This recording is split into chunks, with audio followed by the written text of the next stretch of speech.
Something very special today. I'm going to take you through some of the work that I've put into my Iron Maiden axe. So first I'll take one of my double-headed battle axes.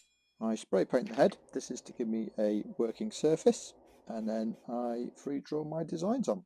This is the iconic trooper, Eddie the Head, with a Viking makeover. I still need to name this beast, so if you've got any recommendations, throw them in the comments below. The handle, I've gone for Celtic design with song lyrics down one side and 2358 on the other.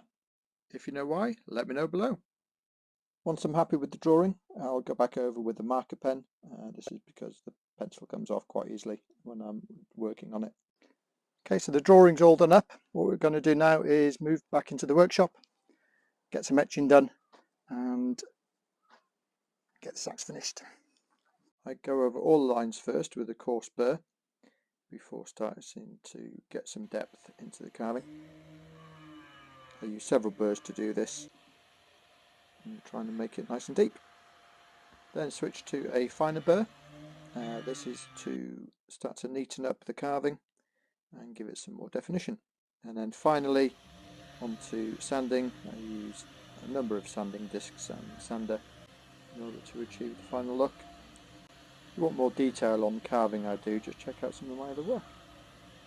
Next I add highlights, so red paint over all of the text and some of the lettering on the other side, followed by black paint, and then pretty much sand most of it off. Handle done, onto the head. So the process is fairly similar to the wood carving. I go over all the main lines. This is to start putting depth into the picture, as well as showing me what I'm doing. I use a diamond tip burr for this work.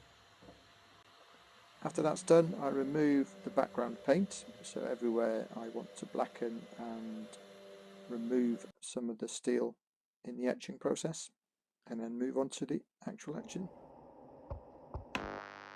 Quite a heavy salt water solution, and you can see how dark that's made it. I then go back over, remove the second layer of paint.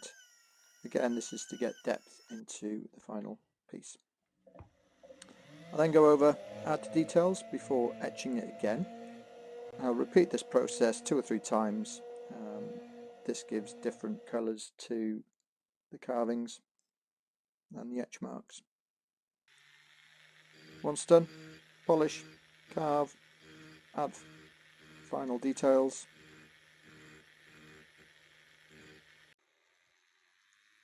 And it's ready.